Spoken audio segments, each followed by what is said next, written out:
black men under 50 years old, especially if they're not boule or sassy.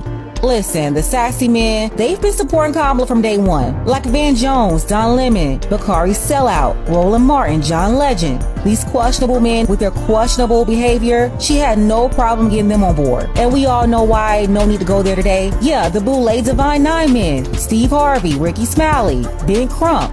They started windmilling for their current queen right away. I can go deep into that. You got a member of Delta Sigma Theta Sorority Incorporated reading in a member of Alpha Kappa Alpha Sorority Incorporated into the damn White House. What's wrong with y'all? Come on, man. MLK holiday. But y'all mad because she ain't talking about reparations. Who was a member of Alpha Phi Alpha Fraternity Incorporated? Come on now. Okay. Yeah, they fought black people right away for this Indian woman cosplaying as a black American woman. And I told y'all a long time ago, before all the Irish Jamaican family members and slave masters fell out of her closet, that these folks knew she wasn't a black American woman. How? Because if she was really a black American woman, with the record she had in California destroying the lives of black men and black women, black children, as a prosecutor weaponizing her authority, with truancy prosecution targeting black kids and their parents, sick black children, or children with parents experiencing dire circumstances, locking them up, then laughing about it. Because how could I not? No different than how she laughed in the face of Jamal Truelove after she railroaded him and a bunch of black men. Kamala Harris, we locked eyes this one time and she laughed. She literally just kind of bust out laughing. Almost as in that she was pointing at him like, I'm talking about when her prosecutorial misconduct was so blatant, the city had to give this man $13 million because of Kamala. If she was really a black American woman who had done all of this to black people, especially black men, no black men anywhere would support this woman. She would have to get support from her husband's people. No, Steve Harvey wouldn't be crashing out for her. Please tell me what black American woman Steve Harvey ever crashed out for that he's not married to. Because he told Monique, we black out here. Remember that? But he told Kamala he'll throw softball questions to her so he can help her fool us black people. Before y'all start calling my radio show and DMing me, talking about why you ain't asked no hard-hitting questions, that ain't what this is.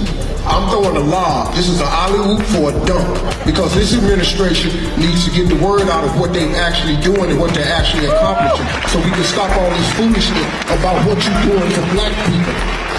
Can't nobody come out with no agenda and call it this for black people and expect to get in the White House. You got to play the game different. Y'all know what this is.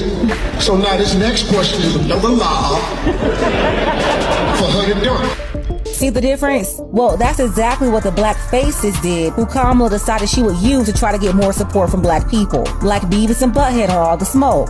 I don't know why she thought this was cool, to sit down with a questionable man with questionable behavior, Matt Barnes, with allegations of mistreating his own stepchildren. One of the boys stayed in the closet to get away from him, allegedly, and he had the nasty nerve to spit on that boy's father outside of a crowded football game. So disgusting, I can never forget that. But I guess Kamala has something in common with Matt Barnes. He's half white too, like her, and all her Irish people, and she figuratively spat in the faces of black men and black women in California. She went to Roland Martin, another questionable sassy man who was caught with naked men on his computer on live. A man who's been running around wagging his finger at black folks when he's not respected at all, yelling and cursing at black people, the ones who refuse to support this Indian lady, calling her black because she joined his sorority at Howard years ago. Very disrespectful to black people, and she ran to him for support.